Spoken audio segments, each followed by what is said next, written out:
자, 예. 우리가 기와 운기에 대한 또 말씀입니다. 밝은 마음이 양이다. 밝은 마음이 그보다 더 좋은 의사가 없다. 네. 몸의 건강과 마음의 건강을 위해서 심신이 건강해야지 내 삶이 행복하다. 그죠? 또 건강한 사람이 그렇게 좋은 길을, 좋은 운을 또 우리가 불러들인다. 자, 운이 좋은 사람이 돼야 됩니다. 운이 좋은 사람이 되기 위해서는 우리 생각해 보세요. 내가 운이 좋은 사람이 되기 위해서는 뭘 어떻게 해야 될까? 어떻게 살아가야 될까? 우리 보살님 각자님도 운이 다 좋으신 분입니다. 여러 보통 사람들보다 다 운이 좋은 사람들입니다. 복이 많다는 이야기예요. 복이 많다는 이야기입니다.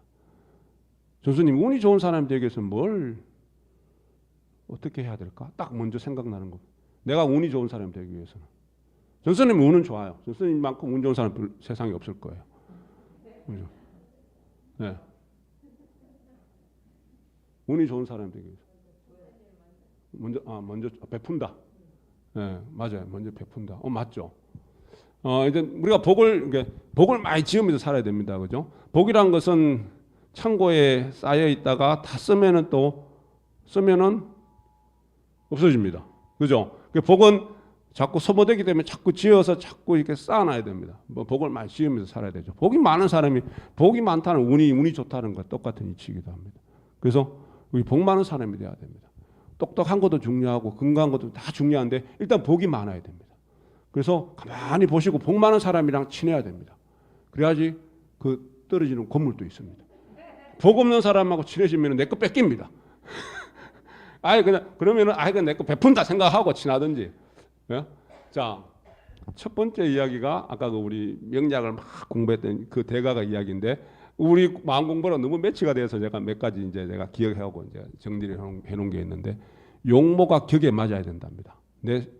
내가 옷차림새, 옷 매무새, 행동 이런 게 격에 맞아야 된다. 예를 들어서 이 운이라는 것도 내가 문을 열고 대문 밖에서 내가 친구 맞이하듯이 맞이하는 것이기도 하다. 예를 들어서 사업하는 사람이 운이 좋기 위해서는 내가 지금 사업하는 사람은 딱 옷을 딱 차려입고 비즈니스 관계로 사람을 만나는데 그렇게 딱 나가야 되잖아요. 용모가 격에 맞아야 된다는 이야기예요. 운동복 입고 슬리퍼 신고 나가면 안 되겠죠. 그죠? 그리고 운동하러 가는 사람이 넥타이 매고 이 운을 부를 수가 없다는 거예요. 그죠? 용모가 격에 맞아야 된다. 그래서 우리 정조님 시대부터 시민당이 올 때는 보살님 각자님 집에서 제일 좋은 옷 입고 오라고 그랬습니다. 집에서. 비싼 옷 입으라는 거 아니에요. 제일 깔끔하고 좋은 거. 심당에 올 때 슬리퍼 끌고 껌찔찍 씹어가면서 머리 자다가 금방 일어난 그 머리처럼 추리닝 입고 그렇게 오지 말고 단정하고 깔끔하게. 왜? 시민당에서는 부처님 만나오잖아.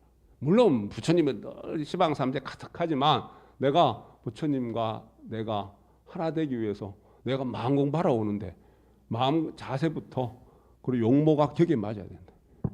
그러면서 우리 첫 시간에 이야기했던 것처럼 늘 행운이라는 것은 기운이라는 것은 내가 긍정적인 에너지입니다. 부정적인 에너지는 불운입니다. 늘 밝게 살아야 된다는 이야기입니다. 밝은 마음이 양이나 마찬가지입니다. 밝은 마음. 그리고 우리가 늘 서로가 내 자신에게 좋은 암시를 해야 한답니다. 할 수 있어. 잘 이겨낼 거야. 이거 내가 이거 고비 잘 이겨내면은 내가 이룰 수 있어. 참을 수 있어. 분명히 될 거야. 그래서 한숨 쉬는 사람이랑 친구하지 말랍니다. 한숨 너무 자주 쉬는 사람은 운을 내치는 사람입니다. 늘 자신에게 긍정적인 에너지, 좋은 암시를 해야 되는데 가만히 보면 한숨 많이 쉬는 사람이 있죠. 한숨 많이 쉬는 사람하고 친구하지 마세요. 내 기가 뺏깁니다. 그러니까 한숨 많이 쉬면 안 됩니다. 그리고 우리가 지금 늘 아까 베푸르라는 이야기는 공심을 갖고 우리 공심과 공도 이야기하죠. 보살심. 베푸는 마음. 사리사욕보다도 사리사욕보다도 단체 이익과 국가의 이익을 위해서 늘 마음을 쓸 수 있는 그런 사람. 그런 사람이 운이 좋은 사람이랍니다. 그러면서 우리가 또 새겨드려야 될 게 뭐냐면은 원망하는 사람, 원망심이 많은 사람, 미움이 많은 사람, 분노가 많은 사람은 운이 올래야 올 수가 없는 사람입니다. 운이 좋은 사람이 될 수 없다는 사람. 늘 감사하고 그리고 모든 것이 은혜롭고 늘 보면은 우리 앉아서 모이면 뒷담하는 사람 있죠. 누구 좋은 이야기 하는 것이나 누구 흉험을 하는 사람. 근데 그게 솔직히 재밌어요. 누구 어떤 보살님 참 이쁘더라, 착하더라, 행동도 좋더라, 그 사람 마음 솜씨가 참 크더라 이렇게 이야기하는 것은 잠시고 그 사람 어떤 줄 알아? 내가 비밀 하나 알려줄까? 이러이러하다. 저 사람은 있던 것들이 있다. 아이고 사람이 영복이하고 다르더라고. 그러면은 사람들이 솔깃하고 재밌어요. 인간 중생심이라는 게 그렇습니다. 근데 그 좋은 운을 내가 만드는 행위가 아니랍니다. 예? 뒷담화 즐긴 사람. 그런 것보다는 좋은 이야기 베풀어주고 가장 은혜롭다, 고맙다, 감사하다. 자, 원망이라는 것은 약자가 가지는 비굴함이랍니다. 원망이라는 것은. 그래서 원망심 많은 사람은 운이 없는 사람, 운이 좋은 사람이 될 수 없는 사람입니다. 그리고 제일 중요한 것은 우리가 명상을 즐길 줄 알아야 된다. 염송 많이 해야 된다. 우리 삼일 많이 하라는 이야기입니다. 그래서 이 염송 명상을 통해서 염송을 통해서 자, 내가 내 마음 속에 있는 부처님 불성의 촉을 딱 키워가지고 촉을 딱 키워서 법계법신과 내가 늘 교신할 수 있는 부처님의 가피와 가지력을 늘 끌어들일 수 있고 가질 수 있는 이게 명상이잖아요. 이게 염송입니다. 그래서 삼일 많이 하는 사람, 염송 많이 하는 사람은 내가 운이 좋을 수밖에 없다는 거예요. 왜? 법계 가득한 성신들의 법계 호보 성신들의 어떤 그런 기운을 내가 내 것으로 만들 수 있는 사람. 그런 능력은 바로 내가 이 마음을 다스려 나가고 내 마음 속에서 부처님의 촉을 키워서 법계 법심과 내가 늘 교신할 수 있는 그런 능력이 있는 사람입니다. 그죠? 그 몇 가지만 이렇게 보시면은 우리 첫 시간도 마찬가지지만은 내 마음 공부, 우리 늘 심공 이야기, 내가 불공하고 하면서 기도하고 하면서 마음 공부하면서 내 마음을 어떻게 써야만 한다, 어떻게 내가 이끌어 가야만 한다, 그 내용들이에요. 원망하지 말라, 긍정적인 마음으로 베풀면서 보살심으로 그렇게 살아가야 되고, 그럼 모든 것들을 어떠합니까? 이 염송이라는 삼일이라는 걸 통해서 나를 변화시켜 나가는 겁니다. 명상을 즐길 줄 아는 사람이 운이 좋은 사람이더라. 운이 좋은 사람이더라. 그죠? 자, 명상이라는 것은 우리 그 삼일 우리가 통틀어서 염송하는 거 다 명상인데, 명상이라는 것은 가만히 보면은요, 한자를 보면은 명자가 무슨 명자냐면은 어둡다는 뜻을 갖고 있습니다. 보통 명상이라 할 때 명상이 명자가 무슨 명자일까요? 한자로 보면은 밝다, 밝을 명 아니냐 이렇게 이야기하는데 아니에요. 어둡다는 뜻을 갖고 있어요. 그리고 극하고 깊다라는 뜻을 갖고 있어요. 그리고 내려놓는다는 뜻도 갖고 있어요. 우리가 생각하는 밝다는 의미와는 전혀 달라요. 깊고 극하고 어둡고 내려놓는다는 의미를 갖고 있습니다. 상은 서로 상자에 마음심자가 있는 겁니다. 명상이. 그 명상을 들여다보면은 어두운 것을, 자, 서로 상자가 나무 목자의 눈목자입니다. 나무 목자의 눈목 서로 상자요. 이게 눈이 나무를 보는 건데 그 의미가 자세히 본다는 의미를 갖고 있답니다. 자세히 보는데 밑에 마음심이 있어요. 그래서 어두운 것을 자세히 들여다보는 내 인식 기능으로서의 의식, 중심 의식, 마음이잖아요. 그게 명상이 갖고 있는 의미랍니다. 달리 이야기하면은 어둡고 격한 어둡고 크하다 깊었다 그러면은 내 마음속 깊은 곳을 자세히 들여다보는 의식으로서의 내 중심의 어떤 의식 기능, 이게 명상이 갖고 있는 한자의 뜻입니다. 그래서 명상을 한다는 것은 내 무의식 세계를 보는 겁니다. 내 업식을 보는 겁니다. 평소는 내가 내 중생심으로는, 내 자의식으로는, 에고로서는 절대 볼 수 없습니다. 너무나 깊고 거룩하고 어두워서. 내가 깊고 거룩한 곳을 바라다보는, 그렇게 되기 위해서는 내가 얼마나 자세히 들여다봐야 하나. 그 자세히 들여다보는 근본된 그 마음, 그래서 그게 바로 우리가 이야기하는 불성이 될 수도 있고 시민입니다. 그래서 우리가 내 마음을 밝힌다, 시민을 밝힌다, 늘 그렇게 표현을 하는 게, 밝혀야지만, 어둡고 거룩한 곳에 시민을 밝혀야지만은 보이지 않는 그 세계를, 보이지 않는 내 무의식 세계를, 내 업식을 환하게 바라다 볼 수 있다는 겁니다. 자, 우리 절에 사찰에 가면은, 우리 사찰의 어떤 구조를 보면요, 내 인간의 의식 구조가 이렇게 변화되어 가서 발전되어서 부처님 세계로 나가서 부처님과 하나 되는 그러한 가람 형태로 구성되어 있습니다. 사찰에 제일 먼저 들어갈 때 들어가는 문이 뭡니까? 통과해야 되는 문이 일주문. 그리고 제일 멀리 뒤에 꼭대기에 있는 게 뭡니까? 사찰에 들어가서 제일 뒤편에 있는 거. 대웅전. 대웅전은 누가 있습니까? 부처님. 중생이 부처님 세계에 들어가는데 일주문을 통해서 한 발을 내딛고, 그리고 한 걸음 한 걸음 한 걸음 관문을 통과해서 대웅전에 가서 부처님과 하나 됩니다.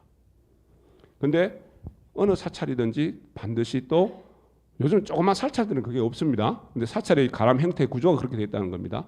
누각을 통과합니다. 누각은 뭐냐 하면은요, 다락처럼 생긴 건데 벽이나 문이 없습니다. 그래서 누각에 올라가면 어떠합니까? 사방팔방이 뻥 뚫려 있어서 다 보입니다. 훤하게 다 보입니다. 누각. 기억나시죠? 사찰에 가면은 일중을 통과해서, 그래서 누각을 통과했고 누각을 통과해야지만 대웅전에 도달하게 되어 있습니다. 그 누각은 올랐으면은 벽도 없고 문도 없습니다. 거기에서 다 올라서 들여다보면은 그 경치 좋은 곳에서 사방팔방이 환하게 경치가 다 내눈에 들어옵니다. 모든 것이 내눈에 들어옵니다. 환하게 보인다는 거예요. 그걸 통과해야지 대웅전에서 부처님을 만납니다. 부처님과 내가 하나 됩니다. 우리 명상이라는 것은 바로 의미입니다. 뭐라 그랬어요? 깊고 거룩한 것을 내가 환하게 볼 줄 알아야 됩니다. 환하게 볼 줄 알 때, 그럴 때 이제 내가 눈이 띄어져서 시민이 밝아져서 불성이 일깨워져서 드디어 내가 부처님, 내 자성부처의 촉이 세워져서 법계법신과 부처님과 하나가 되는 겁니다. 뭘 통해서? 삼밀을 통해서, 삼밀 명상을 통해서, 염송을 통해서. 자, 그래서 우리가 명상에도 여러 종류가 있는데, 우리 삼밀도 마찬가지입니다. 여러 종류가 있는데 딱 두 가지로 나눠서 이야기하면은, 어떤 관점에 따라서 종류가 여러 개인데, 내가 하는 명상이 있고 부처님이 하는 명상이 있습니다. 우리는 부처님이 하는 명상으로 막 바로 들어갈 수는 없어요. 내가 하는 명상이라, 내가 하는 삼밀은 뭐냐 하면은, 삼밀을 하는 주체가 납니다. 나라는 이 중생입니다. 중생이 명상을 해서 내가 내 마음을 편안하게 가지고, 내가 내 마음의 어떠한 모든 것들을 잡념을 없애고 평안하고 조용하게 해서 내가 내 마음을 이끌어가고, 그래서 행복한 삶, 해탈되는 삶, 건강한 삶을 살아가겠다는 그 마음으로 명상을 하는 겁니다. 명상을 하는 주체가 누구다? 납니다. 그래서 인위적인 시간이, 명상을 하는 정해진 시간이 있어야 되고, 인위적인 장소에서, 어떠한 장소에서 내가 어떠한 수행법에 의해서 명상을 하는 겁니다. 우리가 새벽에 일어나서 염송하는 그 장소가 우리 도량이고, 심당에 와서 불공하고 기도하는, 마음 공부하는 이 장소가 그 정해진 시간에 불사를 보는 정해진 시간과 장소, 이게 내가 하는 불공이에요. 자, 부처님이 하는 산밀이 있습니다. 부처님 하는 명상이 있습니다. 이제는 내가 아니라 내가 이제는 그 첫 번째 단계를 뛰어넘어서 부처인 내가 중생인 나를 바라다 봅니다. 내가 이제 부처가 돼서 내가 명상을 하는 겁니다. 부처인 내가 나를 이끌어갑니다. 그래서 따로 어떤 인위적인 시간, 인위적인 장소가 필요 없고 행주자와 내가 움직이고 내가 밥을 먹고 일을 하고 어떠한 일을 하더라도 행주자와 의묵동정에 다 산밀입니다. 다 명상입니다. 명상이 아닌 것이 없습니다. 산밀이 아닌 것이 없습니다. 그래서 따로 인위적인 시간과 인위적인 노력이 필요가 없는 겁니다. 왜? 행주자와 의묵동정에 관이 됩니다. 관이 된다는 것은 부처인 내가 나를 한시도 놓치지 않고 바라다 봅니다. 그래서 부처님이 내가 염송하는 것이고 내가 산비를 하는 것이고 내가 명상하는 것이지만은 조금 전에는 중생인 내가 명상을 한 거고 염송을 한 거고 이제는 부처인 내가 염송을 하고 부처인 내가 산비를 하는 겁니다. 우리 실행론 가르침에 그게 유상산밀과 무상산밀. 내가 여기서 저 댁에서 부처 흉내를 내고 부처님 흉내 속에서 내가 산밀을 합니다. 직운을 지고 반면 염송을 하고 내가 그리고 그 마음을 한 곳에 다 모아서 염송을 합니다. 형태를 갖고 있는 유상산밀입니다. 우리 무상산밀은 뭐라 그랬습니까? 신민당 밖에서 어디 어느 곳이나 언제든지 때와 장소를 가리지 않고 내가 산밀을 놓치지 않는 겁니다. 그게 무상산밀입니다. 부처님 말을 하고 부처님 행을 하고 부처님 마음으로 살아가는 겁니다. 제가 한 말씀 드렸나요? 종조님의 오른팔로서 종조님 지사서 열심히 법을 세우고 하셨던 우리 스승님은 아닙니다. 일반 우리 신도로서 운범님이라는 분이 있습니다. 부처님 1세대 제자 실상화 전수님의 아드님 되시는 분이고 우리 국문학 박사로서 학자로서 우리 또 그 진은 행자로서 많은 수행을 하셨던 분인데 이분이 열반하시기 얼마 전에 한 스승님이 찾아가서 종조님 실행론 법을 구하기 위해서 찾아갔을 때 한 그분이 그 스승님한테 하시는 말씀이 정사님 요즘 이제 제가 염송을 안 합니다. 아침에 염송을 안 합니다. 깜짝 놀라서 평생을 하셨던 분이 아니 각자님 운범님 왜 염송을 안 하십니까? 그러니 이분 이야기가 이제는 자연스럽게 24시간 관이 됩니다. 24시간 염송을 하더라는 거예요. 자기가 자면서도 염송을 하고 밥 먹으면서도 염송을 하고 책을 읽으면서도 염송을 하고 화장실에 앉았어도 내가 염송을 놓치지 않고 하더라는 이야기입니다. 그래서 따로 염송을 안 합니다. 그래서 정사님이 이분의 경제가 이렇게까지 되었구나. 그러고 싶죠. 따로 아침에 일어나서 새벽잠 깨서 염송하고 싶지 않죠. 굳이 바쁠 때 심당에 와서 막 염송 그러고 싶지 않죠. 방법은 있습니다. 24시간 관이 되면 됩니다. 그러면 따로 정해놓고 장소에서 염송 안 하셔도 됩니다. 왜? 24시간 나는 무상산미를 하고 있으니까. 24시간 나는 염송을 하고 있으니까.